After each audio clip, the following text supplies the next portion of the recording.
watching from wherever you are. Welcome to Tamron Hall. Okay, let me settle in on this one because we have had a big week of exclusive conversations with the people you've been talking about.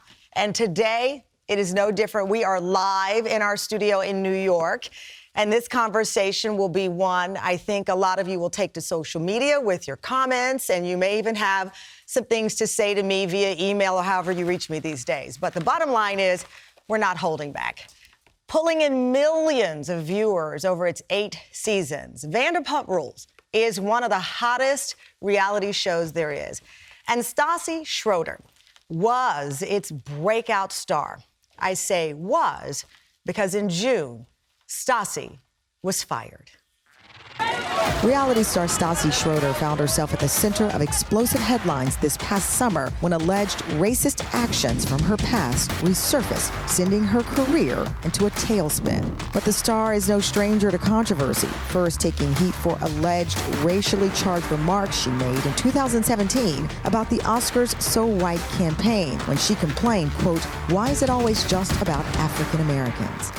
Later that year, Stassi was forced to apologize after questioning the motives of sexual assault survivors involved in the Me Too movement. And a few months later, she came under fire for posting a picture of herself she captioned, quote, "Nazi chic."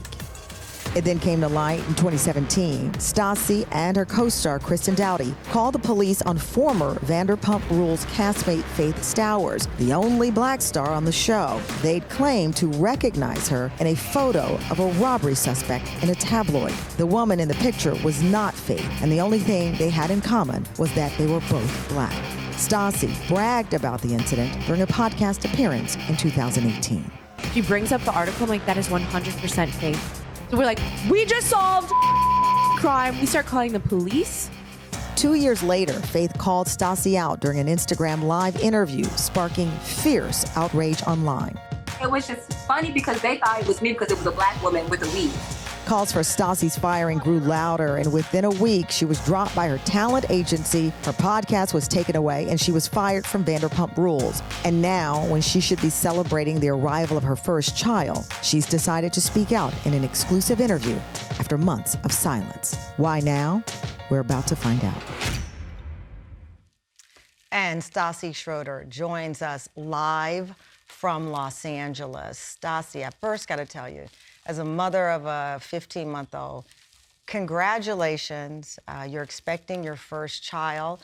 I, at 5 months pregnant, would not be facing any questions. It would be my sole focus trying to get to the other side of this joyous time. Why now? Why are you talking now? Well, thank you. I appreciate that. I'm very excited. Honestly, now because I needed time to process my feelings. I needed time to process what happened. And I feel like one of the most frustrating parts, when this all went down was that people expected me to just understand everything immediately, and things like that take time. And I felt like it would be better for me to take the time to get a greater understanding of everything and the issues before I opened my mouth again. So you wanted to think before you spoke, which is ironic here because Yes. a lot of what you said, clearly you didn't Is think the opposite.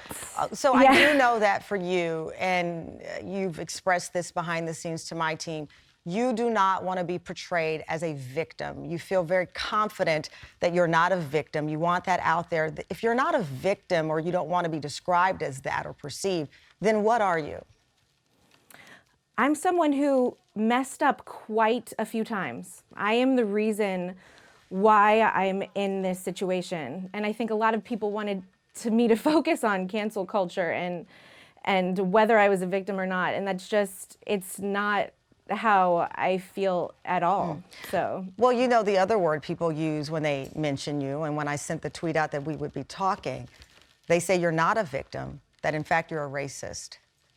That has been the hardest part of all It of this. should be.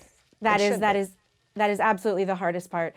Just going out to a restaurant or going to the grocery store and wondering if that's what people think. And throughout this whole thing, I've recognized I've never felt like I was a racist. I don't have hate in my heart, but I've recognized that I wasn't anti-racist. I wasn't. And that's something I've been learning throughout all of this. Let's go to the heart of the matter here. Faith Stowers. She is the woman, of course, at the center of all of this. This police reporter, this story comes out in a tabloid, and this individual, a suspect, was described in fairly generic terms. The suspect was a black female who weighed approximately 120 pounds, believed to be around 5'6". That could be anyone. That could be me. That could be a number of my staffers. You saw a grainy photo. Why did you think that that was Faith Stowers? Or did you really? Yes, I did. And it wasn't just the photo. Kristen and I had received texts from multiple people about this. Who? And Who sent you a text about it? Friends that Kristen had. But honestly, at this point, it doesn't matter. Well, I'll tell you why it matters, and I think I'm being very transparent here. It matters because, let's say the police had gone to Faith's home. This could have changed her life. And I'm trying to understand why you would see a tabloid photo of a black woman and then call the police on the only black woman who was on the show. So it does matter. You saw what happened with Amy Cooper in Central Park. There is a power that white women, or a privilege that you are able to use when you call the police, especially when you're saying the suspect is black. So I do, and I would like to know where you got this information from and who you were talking to. You don't have to name names, but I'm gonna ask you that. No, absolutely. The bottom line is there were people that Kristen knew who were texting her and said, there's this girl who is stolen from us, and we think it's this person in the article, and she's saying that she's on your television show, and her name is Faith.